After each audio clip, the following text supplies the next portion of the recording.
March 31st, 1922, Bavaria, Germany. A small, isolated farmstead known as Hinterkaifeck. A family of 6 lives here, hard-working, quiet, unknown to the world. But tonight, something is moving around the property. Footsteps crunch in the snow. A figure approaches the barn. One by one, the family members walk into the darkness, and none of them ever walk out. What investigators discover the next morning shocks the entire country. A brutal massacre, no witnesses, no clear motive, and one terrifying detail. The killer stayed on the farm for days after the murders. This is Case 015, the Hinterkaifeck Murders, one of the most disturbing unsolved crimes in European history. On April 4th, neighbors begin to worry. The family hasn't been seen in days. Livestock are wandering loose on the property. The mail is piling up. A small group of villagers decides to check on the Gruber family. They enter the barn. What they see freezes them in place. Under a stack of hay, they find the bodies of 4 family members. Andreas Gruber, his wife Cecilia, their widowed daughter Victoria, and Victoria's 7-year-old daughter, also named Cecilia. All of them killed with a heavy, blunt object. All of them placed neatly on top of each other, as if arranged.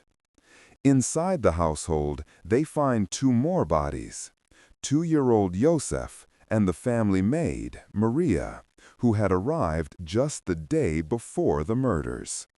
6 dead. No signs of forced entry, no signs of robbery. The crime looks personal, extremely personal. Once investigators dig into the family's last days, a disturbing pattern emerges. A few days before the murders, the father, Andreas, told neighbors he found strange footprints in the snow leading from the forest to the house, but none leading back. Inside the home, he heard footsteps in the attic. He found a newspaper inside that no one in the family had purchased, and the house keys suddenly went missing. The family believed someone was already inside the home, hidden, watching. They told neighbors, they told friends. No one believed them. This means the killer might have been stalking them for days, possibly living in the attic. Here's what investigators believe happened. The killer waited, watched the farm, studied the family's routine.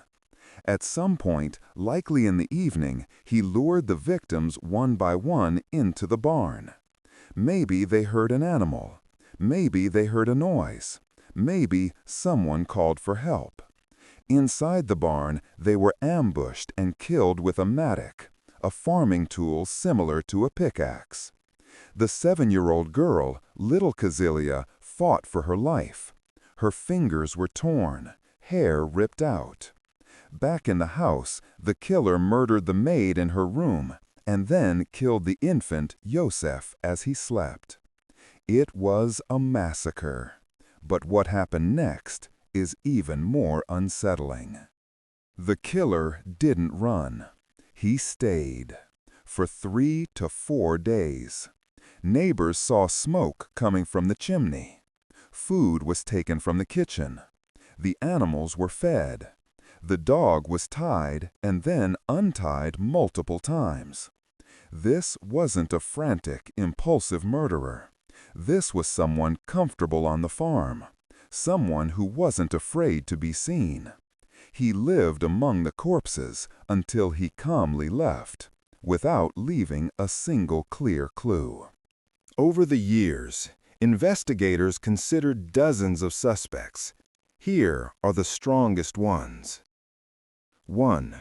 Lorenz Schlittenbauer, the neighbor. He was one of the first on the scene. Rumors say he had a relationship with Victoria. Some believed he was the father of baby Yosef. He had a key to the farm in the past. He was seen entering locked rooms with ease. Many villagers thought he acted suspiciously, calm, detached, almost familiar with the crime scene. But nothing concrete tied him to the murders. 2. A family annihilation scenario. Andreas Gruber was infamous in the area for his brutal personality. Rumors of incest between him and Victoria were widespread, and in 1915 he was convicted for it. Some believed a family member finally snapped. Maybe Victoria's husband, presumed dead in World War I, returned. Maybe he found the family alive and wanted revenge. It's dramatic, but there's no proof he survived the war. 3. A secret lover or unknown relative. Victoria reportedly confided in people about a man she wanted to marry. She never revealed his name. The theory: she wanted to leave Hinterkaifeck. Someone didn't want that to happen. But again, no evidence. 4. A drifter or serial killer. Some investigators suggested a stranger did it. A passing criminal, a war veteran, a mentally unstable wanderer. But if it was a stranger, why stay at the farm? Why feed the animals? Why eat the family's food? This theory explains the brutality, but not the behavior. 5. Multiple killers. The crime scene showed signs of organization. Bodies aligned, hay stacked deliberately, rooms searched methodically. Some detectives believed there were at least 2 murderers, one to ambush, one to control the household. This fits the evidence, but identifies no one. The investigation was sloppy. This was 1922. No proper forensics, no DNA, no contamination control. Yet even with poor procedure, the clues that remain are bizarre. 1. The tool used in the murders. It wasn't found until 2013, almost 100 years later. It was hidden in the farm's attic, right above where the family heard footsteps. This supports the theory the killer lived there before the murders. 2. The time of death. Based on meals, the victims were killed the night of March 31st. But the cows were milked the next morning. Food was cooked. Bread was eaten. The killer lived here comfortably. He wasn't scared. He wasn't rushing. He acted like he owned the place. 3. The baby's death. Killing the infant served no purpose, unless the killer had a deeply personal hatred for the family, or wanted no witnesses at all, no survivors. 4. Money was left behind. Valuables remained untouched. Cash was still hidden in the house.